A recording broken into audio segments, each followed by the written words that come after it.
गोद लिया बेटा। महिमा, अब भी समय है, ज्यादा देर नहीं हुई है। वंश को चलाने के लिए लड़का ही जरूरी होता है। लड़कियों का क्या है, वो तो पराया धन होती है। एक ना एक दिन तेरी बेटी दृष्टि भी अपने ससुराल चली जाएगी। फिर बुढ़ापे में कौन तुम्हारा सहारा बनेगा, कभी सोचा है तुमने? मम्मी जी, मैं आपकी बात समझ रही हूँ, लेकिन किसी दूसरे के बेटे को हम कैसे अपना लें भला? जिस किसी भी बच्चे को हम गोद लेंगे उसकी रगों में तो किसी दूसरे का ही खून होगा ना, और मैं दूसरे के बच्चे को पाल नहीं सकती। हाँ माँ, महिमा ठीक कह रही है। वैसे भी दृष्टि अब 8 साल की हो चुकी है, सब समझने लगी है वो भी। अगर हम बच्चा गोद ले भी लेते हैं तो हो सकता है कि कल को वो भी उस बच्चे को एक्सेप्ट ना कर पाए। अरे वो सब तुम समय पर छोड़ दो, समय के साथ साथ उसे भी सब समझ में आ जाएगा।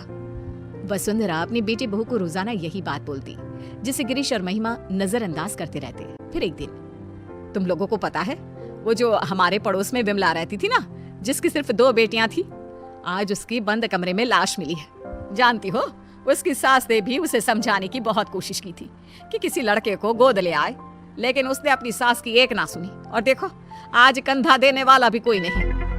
वसुंधरा की इन बातों का गिरीश और महिमा पर इतना ज्यादा असर पड़ता है कि वो तुरंत ही बच्चे को गोद लेने का फैसला कर लेते हैं। तकरीबन 3 घंटे की प्रक्रिया के बाद गिरीश 6 साल के हर्ष को संग लेकर घर पहुंचता है। आप यही चाहती थी ना माँ कि हम एक लड़के को गोद ले आए? तो देखिए, ये रहा हमारा हर्ष। ये तो तुमने बहुत अच्छा किया बेटा। अब एक काम करते हैं, कल कुछ पंडितों को बुलाकर इसका शुद्धिकरण करा देते हैं। शुद्धिकरण? ये क्या होता है? अरे बेटा, अभी तेरी रगों में किसी और का खून है, जिसके बारे में हमें कोई खोज खबर भी नहीं है, इसीलिए तू अशुद्ध है। कल जब तेरा शुद्धिकरण हो जाएगा तब तो इस घर का वारिस बन जाएगा। तो क्या कल आप इंजेक्शन लगाकर मेरे शरीर से खून निकाल लेंगे? अरे ना ना बेटा, ऐसा कुछ नहीं होगा। हाँ, मुझे पता है ऐसा ही होगा। मैंने पढ़ा था, खून की शुद्धिकरण को डायलिसिस कहते हैं। इसके जरिए जो हमारे शरीर में गंदा खून होता है वो निकाल देते हैं। आप लोग भी कल मेरे साथ यही करोगे ना? हर्ष के मुंह से इतनी छोटी सी उम्र में इतनी बड़ी बड़ी बातें सुनकर सभी दंग रह जाते हैं। आप कहाँ से लाए हो इस बच्चे को जो इस उम्र में इतनी बड़ी बड़ी बातें कर रहा है?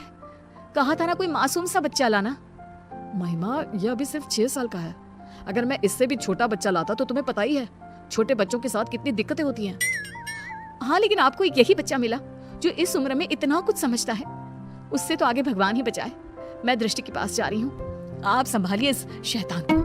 अगले दिन पंडित को बुलाकर शुद्धिकरण की पूजा भी करा दी जाती है, लेकिन उसके बाद भी घर का कोई भी सदस्य उसे अपना नहीं पाता। वो घर में सजावट के लिए पड़ी किसी चीज की तरह था। इसी तरह 1 साल बीत जाता है।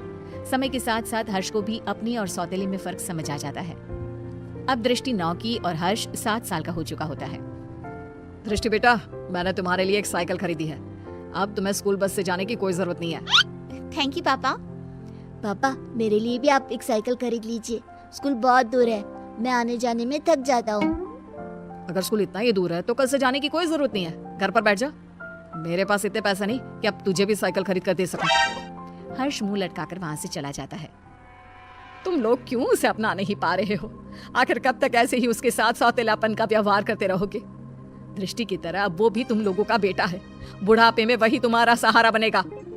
माँ प्लीज, आपके कारण ही हम इस लावारिस को उठाकर घर लाए हैं। इससे आगे हम और कुछ नहीं कर सकते। ऐसे तो तुम उसकी जिंदगी बर्बाद कर रहे हो बेटा। अगर आपको ऐसा ही लगता है तो छोड़ आइए इसे वहीं जहां से ये आया था। तुम्हारे अंदर की इंसानियत कहाँ मर गई? जब से आया है तब से लेकर आज तक तुमने उसे कभी एक बाप का प्यार नहीं दिया। जरा सा भी तरस नहीं आता तुम्हें उस पर। माँ प्लीज, ये सब बातें आप मुझसे ना ही करो तो बेहतर होगा। 2 दिन बाद आज हर्ष बहुत खुश होता है और उछलते हुए अपनी माँ के पास आता है। माँ, मेरा रिजल्ट आ गया। देखिए, मैंने अपनी पूरी क्लास में टॉप किया है। तुम मुझे क्यों माँ बुला रहा है? मैं तेरी माँ नहीं हूँ, समझा? अरे क्यों डांट रही है बच्चे को? माँ ही तो है तू उसकी। सगी माँ नहीं हूँ मैं इसकी, जो ये इस तरह बार बार मुझे माँ माँ बुलाता रहता है। ये सगी माँ कौन होती है? क्या माँ भी कभी सगी और पराई होती है? लो, फिर शुरू हो गया। माँ जी, आपने ना इसे बहुत सर पर चढ़ा रखा है। अब आप ही संभालिए इसे। दृष्टि स्कूल से आती होगी, मुझे उसके लिए खाना भी बनाना है। इतना कहकर महिमा वहां से चली जाती है। दादी, कोई मुझे प्यार क्यों नहीं करता? सब दीदी से ही क्यों प्यार करते हैं? अरे ना ना बेटा, ऐसी कोई बात नहीं है। दृष्टि बड़ी है ना, इसलिए बस सबको उसकी फिक्र लगी रहती है। फिक्र और प्यार दोनों में अंतर होता है दादी। मम्मी पापा ना तो मेरी फिक्र करते हैं और ना ही मुझसे प्यार। 7 साल के बच्चे की ये बातें सुनकर वसुंधरा खामोश खड़ी रह जाती है। उसे समझ में नहीं आता कि वो बोले भी तो क्या। इतने में ही वहां दृष्टि भी आ जाती है। मम्मी पापा मुझसे प्यार इसलिए करते हैं क्योंकि मैं उनकी सगी बेटी हूँ, और तुम्हें तो वो अनाथालय से उठाकर लाए हैं।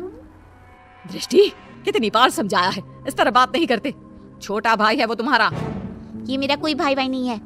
दीदी, मैं आपका सगा भाई नहीं हूँ, तो मेरा भी तो आप लोगों से कोई खून का रिश्ता नहीं है। उसके बाद भी जब मैं आप लोगों का स्वीकार कर सकता हूँ, तो आप लोग क्यों नहीं अपना रहे मुझे? शोर सुनकर गिरीश और महिमा भी बाहर आते हैं। इतना शोर क्यों हो रहा है यहाँ? क्या चल रहा है ये सब? देखिए ना पापा इस लड़की को। क्यों रे हर्ष, आप कौन सा ज्ञान झाड़ रहा है तू? मैंने तो बस छोटा सा सवाल ही पूछा था दीदी से। अगर उनके लिए मैं कोई गैर हूँ, तो आप कौन से मेरे सगे हैं? उसके बाद भी जब मैं आपको अपने जन्मदाता की जगह दे सकता हूँ, तो आप लोग ऐसा क्यों नहीं कर सकते? हर्ष के इन सवालों से पूरे घर में सन्नाटा छा जाता है। वसुंधरा अपने आंसू पोंछते हुए गिरीश और महिमा से सवाल करती है। अब क्यों चुप हो तुम लोग? जवाब दो ना इस बच्चे के सवाल का। हर्ष के सवालों का किसी के पास कोई जवाब नहीं होता। गिरीश और महिमा बिना कुछ बोले अपने रूम की तरफ चले जाते हैं। ये लड़का तो जरूरत से ज्यादा ही तेज है। कहीं हमने इसे गोद लेकर कोई गलती तो नहीं कर दी? अगर ऐसा ही रहा तब तो ये हमारी बेटी का हक छीन लेगा और पूरी प्रॉपर्टी हड़प लेगा। तुम सही बोल रही हो महिमा। हमें जल्दी से इस लड़के का कुछ करना होगा। ये हमारी बेटी के लिए खतरा हो सकता है। अगले दिन, हर्ष बेटा कहाँ हो? चलो आज हम तुम्हें कहीं बाहर घुमाने ले चलते हैं। सच में माँ, हम घूमने जा रहे हैं? हाँ बेटा, अब जल्दी से तैयार होकर आ जाओ। हर्ष भागते हुए अपने रूम में तैयार होने जाता है। थोड़ी देर बाद वो तैयार होकर बाहर आता है, जहाँ गिरीश और महिमा उसका इंतजार कर रहे होते हैं। मम्मी पापा, हम कहाँ जा रहे हैं? आज हम तुम्हें मेला दिखाने के लिए लेकर जा रहे हैं। कल तुम्हारे सवालों ने हमारी आंखें खोल दी, इसलिए अब हम तुम्हें अपने सगे बेटे जितना ही प्यार देंगे। हर्ष ये सब सुनकर बेहद खुश हो जाता है। उसे लगने लगता है कि अब उसके बुरे दिन जा चुके हैं, लेकिन उसे कहाँ पता था कि उसकी किस्मत में आखिर आगे क्या लिखा है। वे सब मेले में पहुंच जाते हैं। हर्ष बेटा, झूला झूलोगे? हाँ मम्मा, मुझे झूला झूलना बहुत पसंद है।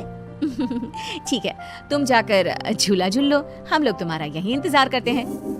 हर्ष चला जाता है। यही अच्छा समय है, अब हम घर चलते हैं। इसका काम तो हो गया। सही कहा तुमने, मेला घर से इतना दूर है कि ये वापस लौटकर कभी नहीं आ पाएगा। गिरीश और महिमा वहां से चले जाते हैं। हर्ष जब वापस लौटता है तो उसे वहां कोई नजर नहीं आता। वो पागलों की तरह अपने परिवार वालों को ढूंढता है। कुछ घंटे ढूंढने के बाद जब उसे कोई नहीं मिलता तो उसे सब समझ आ जाता है। अब वो करता भी तो क्या? न घर का पता मालूम था, ना ही कोई फोन नंबर।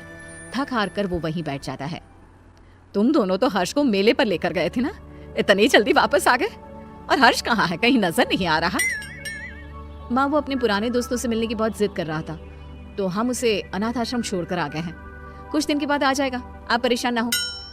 वसुंधरा को दाल में कुछ गड़बड़ लगती है, लेकिन वो कुछ नहीं कहती और सीधे अपने रूम में चली जाती है।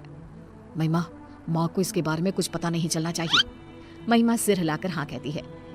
1 हफ्ता बीत जाने के बाद भी जब हर्ष वापस नहीं आता, तब वसुंधरा अपना फोन उठाकर हर्ष के दोस्तों को फोन करती है, जिससे उसे पता चलता है कि हर्ष तो कभी अनाथ आश्रम गया ही नहीं था। गुस्से से आग बबूला होकर वसुंधरा गिरीश और महिमा के कमरे में जाती है।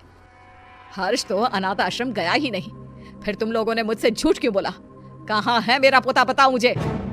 माँ जी, वो आपका पोता नहीं है। मुझे सिखाने की जरूरत नहीं है, जितना पूछा है सिर्फ उतना ही जवाब दो। माँ, वो हम लोग हर्ष को उस दिन मेले में ही छोड़कर आ गए थे। हमें नहीं पता कि अभी वो कहाँ है। क्या? उस छोटे से बच्चे को तुम मेले में ही छोड़कर आ गए, ये जानते हुए भी कि वो अभी सिर्फ 7 साल का है? बेचारे किस हाल में होगा वो मासूम। तो और क्या करते मम्मी जी, उसका ठेका थोड़ी ना ले रखा है हमने। हम क्यों भला किसी और के बेटे के लिए अपनी बेटी का हक मारे? इस घर परिवार और हमारे प्यार पर सिर्फ दृष्टि का हक है। अगर ऐसी ही बात है तो मैं तुम्हें याद दिला देती हूँ कि तुम भी कोई मेरे सगे बेटे नहीं हो। ऐसे ही किसी अनाथ आश्रम से मैं तुझे लेकर आई थी। अगर उस समय मैं भी यही करती तो आज तुम भी दर दर की ठोकरें खा रहे होते। मैं नहीं जानती थी कि तुम दोनों की सोच इतनी छोटी भी हो सकती है। वसुंधरा की बातों से दोनों का सिर शर्म से नीचे झुक जाता है।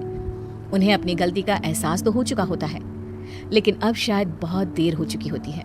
दोनों हर्ष को ढूंढते हुए उसी मेले की तरफ पहुंच जाते हैं, लेकिन वहां उन्हें सिवाय सन्नाटे के कुछ नजर नहीं आता। अगले दिन गिरीश और महिमा फिर से उसी मेले में हर्ष को ढूंढने जाते हैं। क्या हुआ साहब, किसी को ढूंढ रहे हो क्या? कुछ दिन पहले हमारे साथ एक बच्चा आया था ना, जिसने झूला भी झूला था। आपने उसके बाद से कहीं देखा उसे? नहीं, उसके बाद मैंने उसे देखा तो नहीं, लेकिन उस दिन बहुत रो रहा था बेचारा। रात तक यहीं बैठकर रोता रहा, फिर अचानक न जाने कहाँ गायब हो गया। गिरीश और महिमा आगे बढ़ते हुए फिर किसी से पूछते हैं। आप जिस बच्चे को ढूंढ रहे हो ना, वो तो 2 दिन पहले ही मर चुका है। बेचारा पिछले कई दिनों से यहाँ रोज आकर अपने मम्मी पापा को ढूंढता था। कई दिनों से कुछ खाया भी नहीं था उसने। फिर एक दिन एक्सीडेंट में उसकी मौत हो गई। 7 साल की मासूम की मौत के बारे में सुनकर गिरीश और महिमा के पैरों तले जमीन खिसक जाती है। उनकी घटिया सोच आज एक मासूम की मौत की वजह बन चुकी थी। क्या गिरीश और महिमा का एक 7 साल के बच्चे को लेकर ऐसा बर्ताव उचित था?